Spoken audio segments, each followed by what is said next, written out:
আসসালামু আলাইকুম। বর্ষা lifestyle and blog থেকে আমি বর্ষা আছি আপনাদের সাথে। কাছে দূরে যেখান থেকে আমার আজকের ভিডিওটি দেখছেন সবাইকে জানাচ্ছি অফুরন্ত ভালোবাসা এবং শ্রদ্ধা। বেশ কয়েকদিন হলো আমি আমার ইউটিউব চ্যানেলে ভিডিও আপলোড করছি না এবং আমি কিন্তু অনিয়মিতই হয়ে যাচ্ছি। এই জন্য ভাবলাম এতটুকু অনিয়মিত হওয়া ঠিক না, কারণ আমার যারা কাছের মানুষ, আপন মানুষ আছে তারা কিন্তু আমাকে খুবই মিস করছেন এবং আমার প্রতিনিয়ত আমার ডেইলি আপডেটগুলো আপনারা জানতে চাচ্ছেন। হ্যাঁ, আমি একটু ব্যস্ততার কারণেই অনিয়মিত হয়ে যাচ্ছি। এই জন্য আজকে ভাবলাম আমি আপনাদের সাথে আমার ভিডিওটা শেয়ার করে দিই। এই যে আমি আপনাদেরকে এই শপিং মল দেখাচ্ছি, আসলে আমি চলে আসছি এনায়েতপুর হসপিটালে। আমি বেশ কয়েকবার এনায়েতপুর হসপিটালে এসেছিলাম, কিন্তু আমার এইভাবে ভিডিও করা হয়নি। আজকে আমি একটা জিনিস কেনার জন্য এখানে আসছি এবং প্রথমত আমি ভিডিও করতে চাইনি। আমার হাজব্যান্ড জোর করে বলল যে তুমি এতবার এসেছো এখানে, একটু ভিডিও করে নাও না। এই জন্যই ভিডিও করা, কারণ এতটা গরম পড়েছে ইদানিং, ফোন বাইরে বের করে যে ভিডিও করব সেরকম মন মানসিকতাও আমার নেই। আর হসপিটালে মানুষ কেন যায় সেটা কিন্তু আমরা যারা মানুষ, সাধারণ মানুষ সবাই জানি। একজন মানুষ অসুস্থ হলেই সে হসপিটালে যায়। আমি কোরবানি ঈদের আগের দিন আমার মাকে নিয়ে এই এনায়েতপুর হসপিটালে এসেছিলাম এবং আমাদের মন খুবই খারাপ ছিল। শুধুমাত্র টেস্ট করে ডাক্তার দেখিয়ে তারপরে আমরা বের হয়েছি। যখন ডাক্তার বলল রিপোর্ট দেখে যে আমার মা সুস্থ, কোনো ভয়ের কারণ নেই, ওই সময় মা বলল চল একটু আশেপাশে ঘুরে নিই।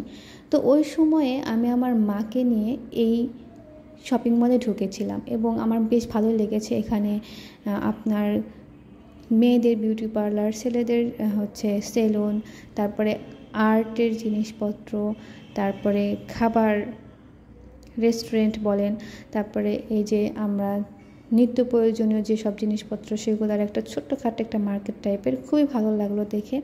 কিন্তু আমি ওই সময় ভিডিও করিনি।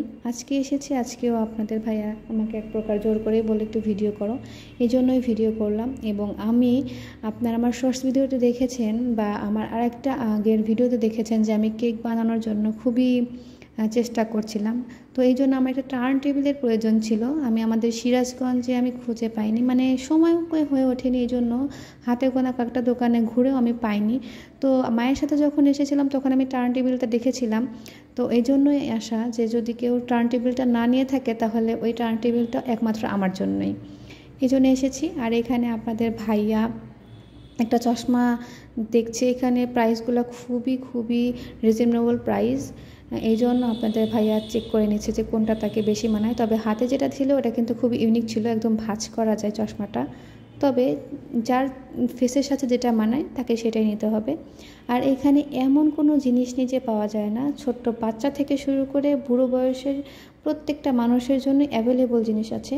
আর এখানে আমার এই মোমবাতিটা খুবই ভালো লেগেছে, আর নিলাম না আমি, কারণ আমার হাতে বাজেট খুবই কম ছিল। আমি শুধু টার্ন টেবিলটার জন্য এখানে এসেছিলাম। তারপরেও এখানে আমি দেখতে পেলাম কিছু ফুড কালার ছিল, তো আমি 2টা ফুড কালার নিয়ে নিয়েছি। আর নজেল একটা আমার ছিল, ওই জন্য নজেল নেওয়া হয়নি, শুধু দেখে নিয়েছিলাম যে এখানে আরও কী আছে। এখানে সিলিকনের মোল্ড ছিল, ভালোই, মানে কেক বানানোর জন্য যাবতীয় যা প্রয়োজন আপনি এখানে পেয়ে যাবেন অনায়াসে, কোনো কথা নেই। আর সেই সাথে আপনাদের ঘর গোছানোর জন্য, রান্না বান্নার জন্য যাবতীয় কিছু এখানে আপনারা পেয়ে যাবেন।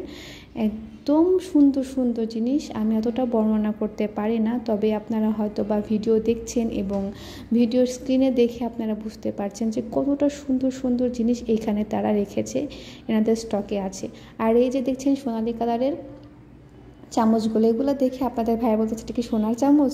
আমি বললাম যে না, এটা সোনার চামচ না, এটা গোল্ডেন কালারের চামচগুলো এগুলো। আর এখানে দেখেন কত সুন্দর জিনিস, আমার এত সুন্দর দেখে চোখ ছানা পড়া। আর সেই সাথে এই বাস্কেটটা দেখে তো আমি পুরাই অবাক যে আমি ঈদের আগে দেখে গিয়েছিলাম, এখনও এটা আছে, কেউ নেয়নি। আমার বাজেট কম থাকার কারণে আমিও নিতে পারলাম না, কিন্তু খুবই কিউট একটা বাস্কেট। ফ্রেঞ্চ ফ্রাই বা চিকেন ফ্রাই করার জন্য এই বাস্কেটটা তেলে ডুবিয়ে রাখলে খুবই ভালো একটা জিনিস হতো আর কি, কিন্তু আমার বাজেট অল্প, এই জন্য আমি আর নিলাম না। যা আমার প্রয়োজন তাই নিয়ে আমি চলে যাচ্ছি। আসলে প্রয়োজনের অতিরিক্ত জিনিস কেনাটা ঠিক নয়, পরবর্তীতে আমি হয়তো বা আবার আসবো এখানে ইনশাআল্লাহ।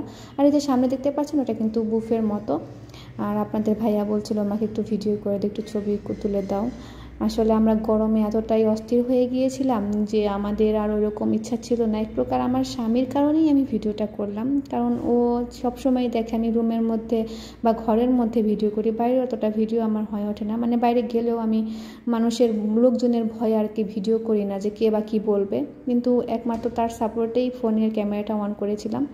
আর এখানকার পরিবেশ খুবই খুবই খুবই সুন্দর। এখানে আসলে মনে হয় যে আমি কোথাও মনে হয় বিদেশে বা ঢাকা এয়ারপোর্ট যেরকম বিমানবন্দর ওরকম জায়গায় এসেছি। এখানে আসলেই মন ভালো হয়ে যায়। আমার মনে হয় যে যে কোনো অসুস্থ মানুষ এই পরিবেশে আসলে তার 50% রোগ ভালো হয়ে যাবে।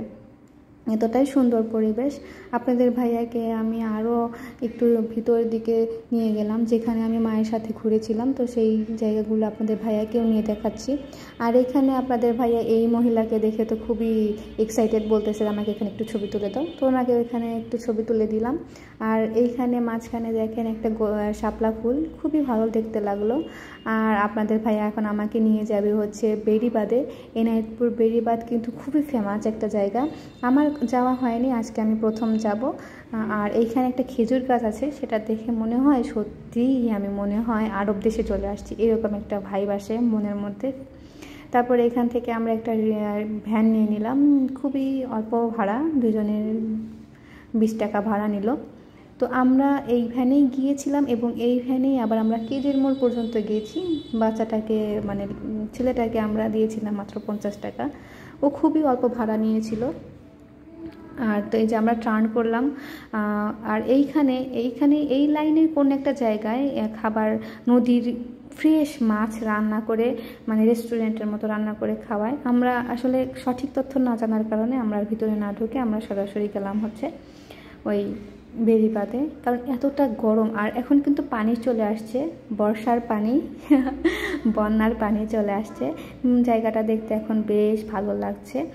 আর যেহেতু আকাশ, খোলা আকাশ দেখা যে কতটাই শান্তির। তারপরে যে নৌকাগুলা পাড়ে বেঁধে রেখেছে। আর এই আমরা আসছি হচ্ছে দুপুরবেলা, এই সময় কোনো মানুষজন থাকে না। বিকালবেলা প্রচুর প্রচুর ভিড় হয়, কারণ রোদটা তখন পড়ে যায়, ঠান্ডা আবহাওয়া থাকে, তখন খুবই ভালো লাগে। যাই হোক, আপনাদের সাথে আমি কথা বলতে বলতে অনেকটা সময় পার করে নিলাম। আর নদীর মাঝখানে এখানে আরেকটা কারখানা হচ্ছে, হয়তো বা এখানে কোনো একটা কিছু চলবে, কিন্তু এটা কিন্তু এনায়েতপুরের হসপিটালের পেছনের সাইড। আর সাইডে একটা রাস্তা হচ্ছে, এই রাস্তা ধরেই হচ্ছে যেতে হয় এনায়েতপুর বেড়িবাঁধে। তো এইখানে ভ্যানটা থামিয়ে দিল এবং আমরা উঠে গেলাম বেড়িবাঁধে। খুবই ছোট্ট পরিসর হলেও এই বড়ই গাছটার জন্য আরও বেশি সুন্দর লাগে। এই বড়ই গাছটার ছায়ায় সবাই বসে আছে, চারোদিক থেকে বাতাস আসছে, রোদটা অতটা গায়ে লাগছে না বাতাসের কারণে। এবং আমি এই জায়গাটায় এসে, আমি যে সকাল থেকে এত দূর পর্যন্ত এসেছি এবং এত হাঁটাহাঁটি করলাম, ক্লান্তির ভাবটা দূর হয়ে গেল এই পরিবেশটা দেখে। আর এখানে স্থানীয়রা, ওনারা মানে এখানে এসেছে বিশেষ করে এই যে নদীতে পানির স্রোত বয়ে যাচ্ছে, কী পরিমাণ স্রোত সেটা আপনারা এই ক্যামেরাতে দেখতে পারবেন না, এখানে এসে যদি দেখেন তাহলে বুঝতে পারবেন যে কী পরিমাণ স্রোত এখানে। এবং এই স্রোত ঠেকাতে এবং যাতে পাড় থেকে মাটি ভেঙে না যায়, এই জন্য এইখানে বস্তার মধ্যে বালু দিয়ে মেশিনতে আটকে নদীতে ছাড়া হচ্ছে। আপনাদের ভাইয়া তো খুবই এক্সাইটেড এখানে এসে, আর আমি তো আলহামদুলিল্লাহ আল্লাহর কাছে হাজার হাজার শুকরিয়া যে আমি এমন একজন মানুষকে পেয়েছি, যে আমি যখন আমার মন খারাপ থাকবে তখন এই মানুষটাই এসে আমাকে একটুখানি মন ভালো করার জন্য তার সামর্থ্য অনুযায়ী আমাকে সাহায্য করে। এটা আমার কাছে অনেক ভালো লাগে। আমি তার কাছে আকাশ সমান সাপোর্ট চাই না, একটুখানি সাপোর্ট হলেই আমি মনে করি আমি অনেক কিছু পেয়ে গিয়েছি। আর সামনের দিকে একটুখানি ফাঁকা জায়গা ছিল, এই জন্য আমি একদম শেষ পর্যন্ত যেতে পারিনি, আমার খুবই ভয় লাগছিল। এই জন্য আপনাদের ভাইয়াকে বলেছিলাম তুমি সাবধানে লাফ দিয়ে যাও, আমি যেতে পারবো না। তারপরে ও দেখি ও সুন্দরভাবে লাফ দিয়ে চলে গেল, কিন্তু আমি যেতে পারিনি, আমার খুবই ভয় লাগছিল। আর এই হাতের ডান পাশে একজন লিখে রেখেছিল হ্যাপি বার্থডে কেয়া, তো ওইটা দেখে আমার কেয়া বান্ধবীর কথা মনে পড়ে গেল। আমার কেয়া বান্ধবী কিন্তু মারা গিয়েছে, 1 বছর হতে চললো। আল্লাহ যেন তাকে জান্নাত নসিব করে, সবাই তার জন্য দোয়া করবেন। আর এখানে দেখেন কত সুন্দর আকাশ, এত সুন্দর আকাশ দেখে কার না ভালো লাগবে বলুন তো? আমার কিন্তু বেশ ভালো লাগে এই আকাশটা দেখে। কিন্তু ওই হাতের ডানে কেয়া নামটা দেখে ওই সময় মনটা কিছুক্ষণের জন্য খারাপ হয়ে গিয়েছিল এবং ওই কেয়ার স্মৃতিটা অনেক অনেক মনে পড়ছিল। আর সবাই যেহেতু নতুন পানি দেখতে আসছে, যার যার মতো নৌকা ভাড়া করে নিয়ে সবাই নদীর মধ্যে আছে। অনেকে কিন্তু এই প্রচণ্ড রৌদ্রেও এই নদীর পানিতে নেমে গোসলও করছে। যাই হোক, এখানকার পরিবেশ মাশাআল্লাহ মাশাআল্লাহ অনেক সুন্দর। আমি এইখানে এই প্রথমবার আসলাম এবং এসে আমার প্রাণ অনেকটাই জুড়িয়ে গিয়েছে। এই দেখেন হ্যাপি বার্থডে টু কেয়া, এটা দেখে আমার খুবই খারাপ লেগেছিল, কেয়াকে খুব মনে পড়ছিল। আর এখানে দেখেন সব শ্রমিকরা একপাশে একটা বস্তাতে বালু ঢালছে আর একটাতে মেশিন দিয়ে বস্তার মুখটা আটকে দিয়ে নদীর পানির ভিতরে ছেড়ে দিচ্ছে। আমি ক্যামেরায় কতটুকু বন্দি করতে পেরেছি জানি না। দেখেন কত দ্রুত গতিতে পানির স্রোতটা দেখা যাচ্ছে। এইভাবেই পানির ইয়াটা আসে, এই জন্য এই সাইড থেকে তারা আর কি পানিতে যেন এই ব্রিজটার কোনো ক্ষতি না হয়, এই জন্যই চেষ্টা করা। তো এই গরমের মধ্যে আমি কি খাবো, একটু ঠান্ডা পানি খেলেই ভালো লাগে। এই জন্য এখান থেকে আমরা এই ইপসির মিশ্রিত ঠান্ডা পানি, বরফ মিশ্রিত পানি খাচ্ছি। তো এটা খাওয়ার পরে আমরা ওই একই ভ্যানে, যে ভ্যানে আমরা এসেছিলাম সেই ভ্যানেই আমরা চলে যাব। আর আমি আপনাদের ভাইয়াকে বলেছিলাম যে তুমি এই গরমে ঠান্ডা পানি খেও না, আমার সয় কেন না জানি আমার সয়ে যায়, কিন্তু আপনাদের ভাইয়ার সয় না। ওই এই পানিটা খাওয়ার পরে কিন্তু 7 দিন জ্বরে বিছানায় পড়েছিল। তারপরে আল্লাহ পাক তাকে অনেকটাই সুস্থ করে দিয়েছে। যাই হোক, আল্লাহ যেন তাকে সুস্থ রাখে, সেই সাথে আমাকেও সুস্থ রাখে। আমি আল্লাহর কাছে সবসময়ই বলি যে আমাকে তুমি যত রকমের কষ্ট আছে, দুঃখ আছে, তুমি আমাকে দাও, কিন্তু তার বিনিময়ে তাকে সুস্থ রাখো। আমার কাছে এটাই আমি আল্লাহর কাছে চাই এবং সবসময় সারা জীবন এটাই চাইবো। আর এই তো আমাদের আজকের ব্লগটা শেষ হতে যাচ্ছে এবং এই পুরো ভিডিওটা আপনাদের কাছে কেমন লেগেছে সেই কথা কিন্তু আমাকে কমেন্ট বক্সে জানিয়ে দেবেন। যদি অতটা ভালোভাবে প্রেজেন্ট করতে পারিনি আপনাদের সাথে, ছোট হিসাবে এবং ছোট কন্টেন্ট ক্রিয়েটর হিসাবে, নতুন হিসাবে আমাকে আপনারা সবাই গ্রহণ করবেন। ভালো থাকবেন, আল্লাহ হাফিজ।